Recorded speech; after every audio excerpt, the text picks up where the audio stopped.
দেখো এটা হলো মিশ্রণের অঙ্ক।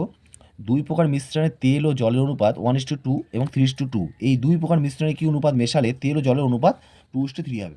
যখন এই ধরনের অঙ্ক আসবে তখন আমরা কি করব, তাহলে তেলেরটা বের করবো। তাহলে এইখানে তেলের পরিমাণ কত আছে, 1/3, এটা হচ্ছে তেল। আর এ পাশে আছে তোমার জল, জল কত আছে, 3/5। আর এটার নতুন মিশ্রণটা কত হবে, 2:3। তাহলে এখানে তেলের পরিমাণ কত হবে, 2:5। আমরা এই দুটোকে এবার বিয়োগ করে ফেলবো।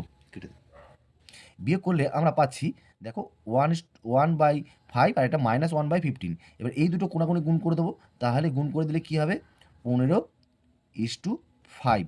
এবার এটাকে কাটাকাটি করো, দেখো 3×5 = 15, তাহলে 3:1। তাহলে নতুন মিশ্রণে তেল ও জলের অনুপাত কত হচ্ছে, 3:1।